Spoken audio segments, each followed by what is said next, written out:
اگر انگریز سمجھ جاتا اقبال کے اشعار کو سولی چڑھا دیتا، اور اگر مسلمان سمجھ جاتا اقبال کے اشعار کو تو آج دنیا کی سپر پاور ہوتا۔ اس کو سمجھ نہیں آئی کہ اقبال کہہ کیا رہے تھے۔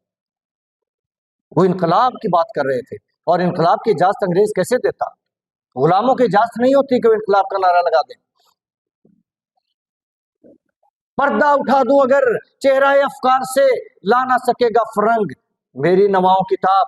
آج بھی جب یہ نعرہ لگے گا گلی گلی کوچا کوچا، زکوٰۃ اور عشر کا مرکزی نظام، تو امیر لوگوں کے در و دیوار ہل جائیں گے، نیندیں اڑ جائیں گی، اربوں خربوں روپیہ دینا پڑے گا بیت المال میں، غریبوں کے کام آئے گا۔ جو سکول بنے گا، جو سڑک بنے گی، جو رفاہی کام ہوں گے، جو تعلیم کا انتظام ہوگا، جو روزگار کا ہوگا، جو کچھ بھی ہوگا وہ غریب کے کام آئے گا۔ امیر نے تو پھر بھی پرائیویٹ میں جا کے علاج کروانا ہے، اس نے تو پھر بھی بیکن ہاؤس میں جا کے پڑھانا ہے۔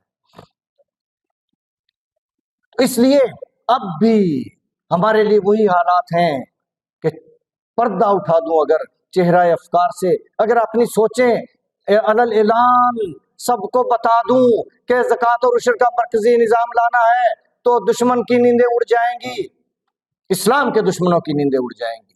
ہیں تو مسلمان تو وہ بھی تھے جنہوں نے زکوٰۃ دینے سے انکار کیا تھا، اور پھر اللہ کے محبوب کے خلیفہ اول نے اعلان کیا تھا کہ ایک رسی بھی اگر زکوٰۃ کی ہے اور نہیں دے گا بیت المال میں تو میں جنگ کروں گا، اور پھر ان مسلمانوں کے خلاف جنگ ہوئی تھی۔ کافروں پہ تو زکوٰۃ لاگو ہی نہیں ہے، مسلمانوں کی گردنیں اڑا دی زکوٰۃ نہ دینے پر، اور آج پوری دنیا کے مسلمانوں میں زکوٰۃ کا نظام نہیں ہے۔ زکوٰۃ تو ہم دیتے ہیں، نظام نہیں ہے، اس لیے ہم فقیر ہو گئے، اس لیے کشکول اٹھا لیے، بھکاری بن گئے۔ آج بھی اگر جب یہ نعرہ لگے گا بہت سے لوگوں کی نیندیں اڑ جائیں گی۔